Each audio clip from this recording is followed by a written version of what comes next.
Inspirational quotes to get us through the coronavirus shutdown. This essay is part of a column called The Wisdom Project by David Allen, editorial director of CNN Features. The series is on applying to one's life the wisdom and philosophy found everywhere, from ancient texts to pop culture. You can follow David at @DaVigilin. Don't miss another Wisdom Project column. Subscribe here. Keep calm and carry on. The only thing we have to fear is fear itself. Don't worry, be happy.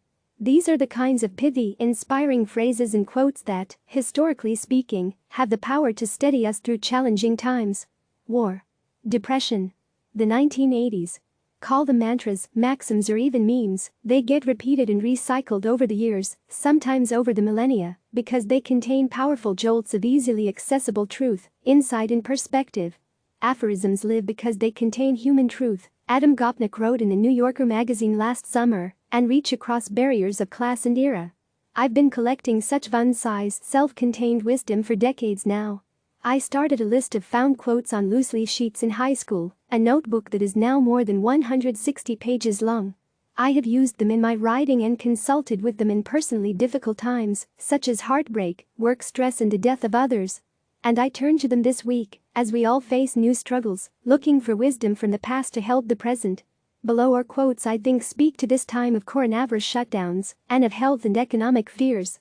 Like a crow seeking shiny bits of enlightenment, I've indiscriminately snatched quotes from anywhere. Books, songs, movies, speeches, articles, plays, poems, religious dogma, bumper stickers, graffiti, t-shirts, friends, family, and strangers. But it should be disclaimed that some quotes have their own journey. At times their origin gets historically murky and the provenance dubious. But I think that's okay. It's more important that their condensed insight holds us steady. Keep calm ahead of attacks on its cities during World War II. The British government issued and displayed 3 posters with messages written to boost morale and mentally prepare its civilians. One of them, "Keep calm and carry on," has grown in popularity over the years because its message is applicable beyond its original intent.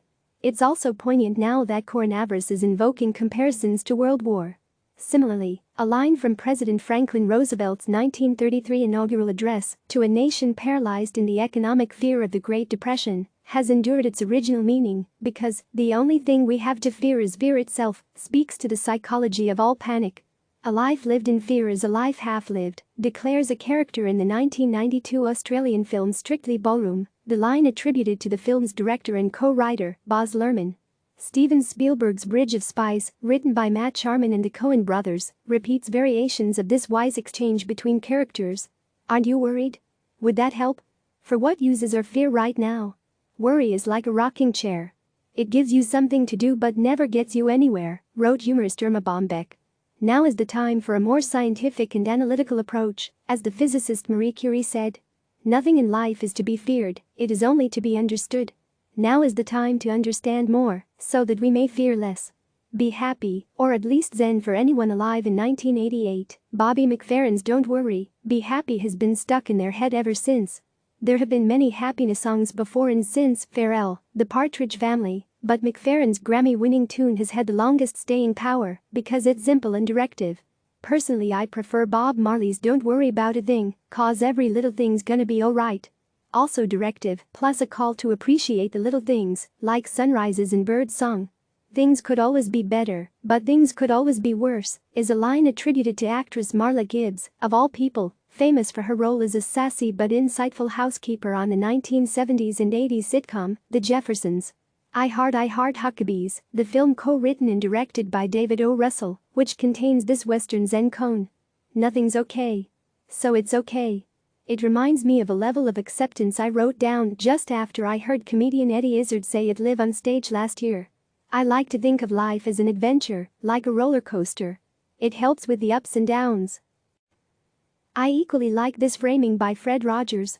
"Often when you think you're at the end of something, you're at the beginning of something else." It speaks to this time as the start of a new era, without any negative connotation. Dance in the rain, so what we do now?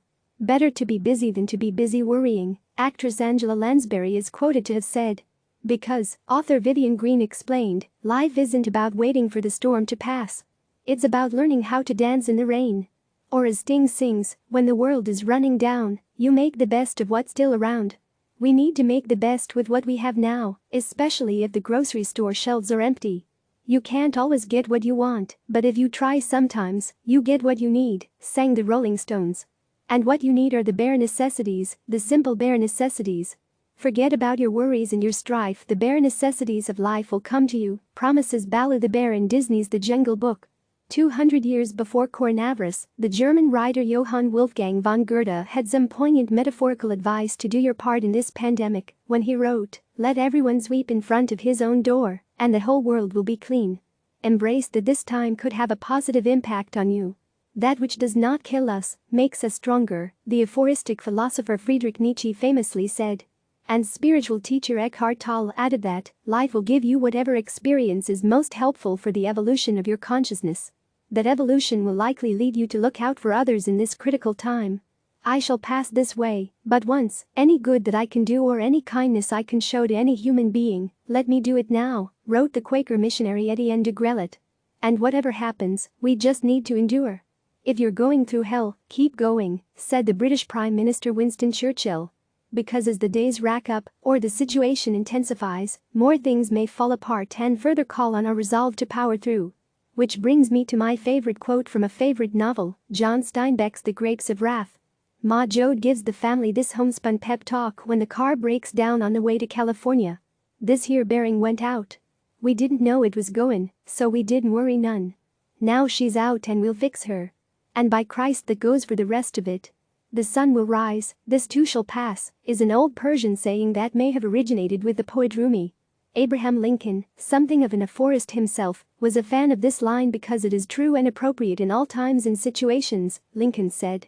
How much it expresses. How consoling in the depths of affliction.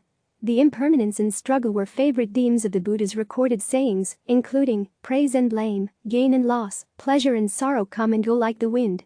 That should give us hope, maybe even help us see dawn comes after the darkness, as author Lisa Wingate put it. That's the perspective articulated at the end of Robert Zemeckis' hope-fueled film Cast Away. After 4 years stuck on an island and uncertain of what to do once he returns home, Tom Hanks' character, Chuck Noland, says, "I know what I have to do now, I've got to keep breathing because tomorrow the sun will rise. Who knows what the tide could bring?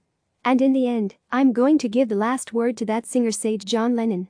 If you only remember one of these aphorisms, this is the one that most succinctly captures endurance, perspective and hope. Everything will be okay in the end. If it's not okay, it's not the end. Click subscribe to receive the latest news.